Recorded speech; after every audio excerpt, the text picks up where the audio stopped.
Hi mga Lodi Cakes! For today's video, meron ako sa inyong ituturo. So kung isa ka sa mga hindi ganun kagaling mag-edit ng mga videos, hindi mo alam kung paano ka mag-e-edit, or kung gusto mo makapag-edit ng mabilisan, ganito yung gagawin ninyo. Kasi dito, mabilisang edit lang at hindi lang yon, ang ganda pa ng kalalabasan ng mga videos nyo. Baka kasi natatambakan ka na dyan ng mga videos dyan sa cellphone mo, yung mga ganap mo sa buhay, or yung mga travels mo. I-edit mo na yan dito para ma-reels mo na yan or ma-post mo naman yan sa mga social media mo. Ganito yung gawin yung pag-i-edit. So, ang una, kailangan meron na kayong CapCut na apps. I-download nyo lang yan sa Play Store or sa App Store. Pagka-open nyo ng CapCut nyo, dito kayo pumunta sa Edit. Pindutin nyo lang tong Edit sa baba. Tapos, dito kayo mag-i-edit sa AutoCut. Yan. Pipindutin nyo lang tong AutoCut.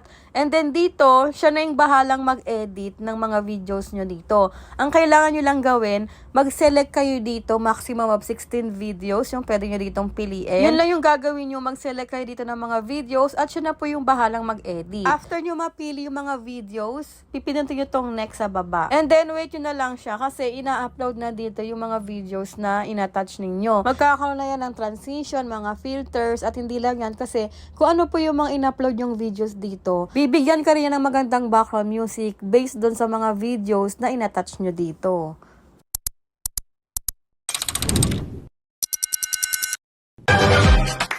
It's a movie. Red carpet, the lights going through. Tapos kung hindi nyo naman nagustuhan niya, pwede naman kayo mamili dito sa baba. Marami pa rin ng pagpipilian. At kung ano po yung mga gusto nyo pong video duration or yung haba ng video, meron dito, may mga 22 seconds, 23, 19, may 1 minute. Mamili na lang kayo dito sa baba kung ano yung mga gusto nyong edits or templates or yung mga gustuhan yung background music. Pipinutin nyo lang naman yun automatic makikita mo na agad yung result. Tapos kung sakali naman na meron kayong gustong palitan na mga clips o kaya naman meron kayo dyan na part ng video, di ba mahaba yung mga ina-upload yung video. Naka-autocut kasi siya kaya hindi buong video yung makikita dito.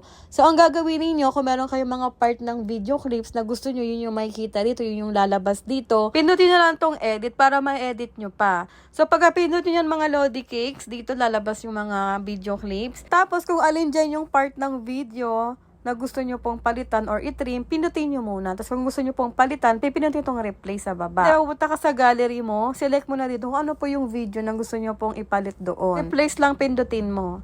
Tapos, pwede ka rin mag-trim. So, dito, pindutin mo muna yung video na gusto mong i-trim. Tapos, sa baba, may trim, pindutin mo na. And then, dito, ikaw na yung bahalang mag-cut or mag-trim kung aling part dyan ng video yung gusto nyo pong makikita dun sa video na ini-edit mo. Yan.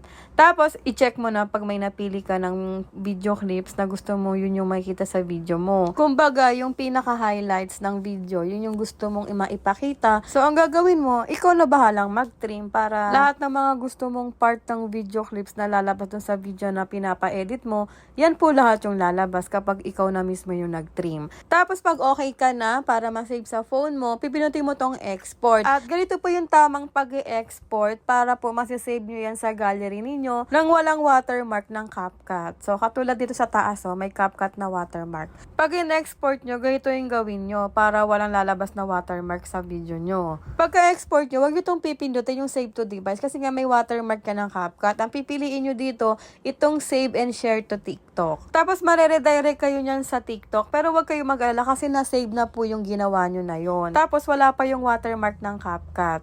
So, dito, pag napunta po kayo sa TikTok, nasa inyo naman yan kung gusto nyo pong i-post rin sa TikTok yung ginawa ninyo or hindi. Kung ayaw nyo, pwede naman pong i-private na lang yan or pwede naman i-drops nyo na lang. Ang mahalaga naman na i-save na natin sa phone natin yung video na ginawa natin. So, gamitin nyo na yung AutoCut ng CapCut kasi soon magkakaroon na naman yan ng bayad. At kung sakali man magkaroon na naman ng bayad dyan sa CapCut, yung AutoCut, pwede pa rin naman kayo makapag-AutoCut gamit ang TikTok. Sige, turo ko rin sa inyo. Dito sa TikTok, may add button dito sa gitna. Pipinutin nyo lang yan. Tapos, pagka pinut nyo ng add button, may kita nyo yung album icon sa baba. Pipinutin nyo lang yan. Tapos, ganun lang din. Magsaselect lang kayo dito ng mga videos na gusto nyo pong ipa-edit.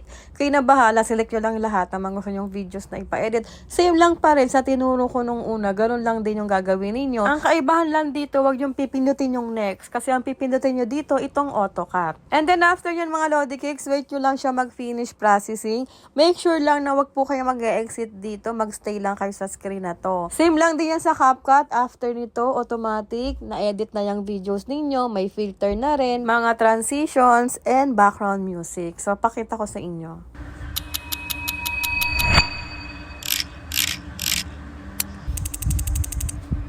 Come inside of my heart if you're looking for answers. At same din sa CapCut kasi pwede rin kayo mamili dito ng mga templates or kung ano yung mga gusto nyo pong edits. Pipinutin nyo lang yun para makita nyo po yung result. Marami naman ditong mga templates or edits na pwede nyo pagpilian at meron na rin yung iba't ibang background music.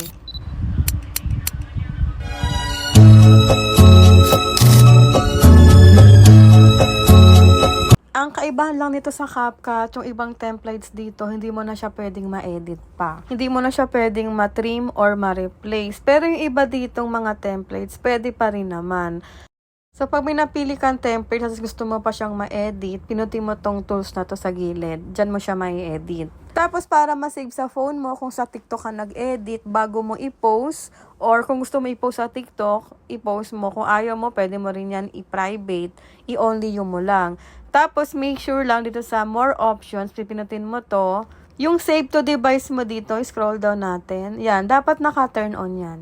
Para pag pinost mo sa TikTok, automatic masisave na rin po siya sa phone nyo. So, ganyan lang gagawin yung mga Lodi Cakes. Kung di kayo marunong mag-edit, sobrang simple lang gawin yan dito sa TikTok. Wala na kayong kahirap-hirap. Ganyan lang ang gagawin ninyo. Magkakaroon na kayo agad ng magandang videos. So, yun lang mga Lodi Cakes. Kung nagustuhan nyo po itong tutorial ko, please pa-like, pa-share, at pa-comment na lang dyan kung may mga katanungan kayo. At kung hindi ka pa naka-follow sa akin, please pa-follow at pa-subscribe na rin dito sa YouTube channel ko. Thank you for watching!